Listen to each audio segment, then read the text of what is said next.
Hope will never and. उम्मीदें कभी भी ख़त्म नहीं होती। आज की कहानी भी कुछ ऐसी ही है।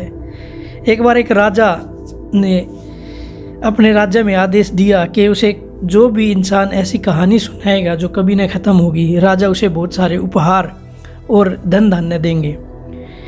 ये सूचना दूर दूर तक फैल गई। बहुत सारे कहानीकार आते और राजा को कहानी सुनाते, लेकिन किसी की भी कहानी एक सप्ताह से ज़्यादा नहीं चल पाती और राजा उन्हें पकड़वा कर जेल में डलवा देता।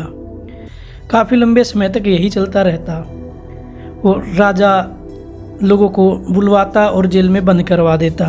एक दिन एक किसान ने राजा की ये सूचना सुनी, राजा का ये आदेश सुना और वह उसके दरबार में पहुंचा। उसके फटे हाल कपड़ों को देखकर दरबारियों ने उसे बाहर निकलने का आदेश दिया, लेकिन राजा ने उसे रोक लिया और आने का कारण पूछा।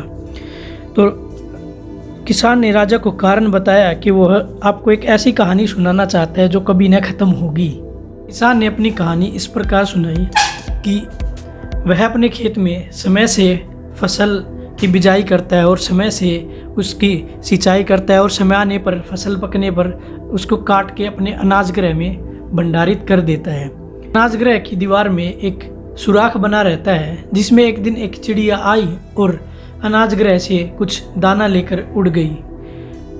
अनाज मिलने पर चिड़िया को पता चल गया कि यहाँ पर बहुत सारा अनाज है। इस तरह वह हर रोज आती और अनाज लेकर उड़ जाती।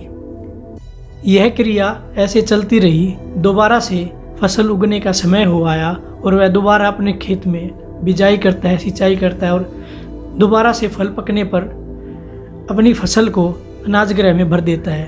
और ये कहानी ऐसे ही चलती रहती है। ऐसे कहानी सुनाते सुनाते कई दिन बीत जाने पर राजा ने किसान से कहानी का पूछा कि ये कहानी कब ख़त्म होगी। किसान ने जवाब दिया कि इस तरह अनाज गृह में अनाज आता और चिड़िया आती रहती है, ये कहानी कभी भी ख़त्म नहीं होती। इस तरह ये कहानी कभी न ख़त्म होने वाली बनी और राजा ने अपनी हार स्वीकार की और किसान को बहुत सारा धन दिया। साथ में किसान के कहने पर जेल में बंदी सभी कहानीकारों को भी उसने मुक्त कर दिया। तो इसी तरह ही उम्मीदें कभी भी ख़त्म नहीं होती। उम्मीद करते रहिए, काम करते रहिए और जीवन में आगे बढ़ते रहिए। धन्यवाद।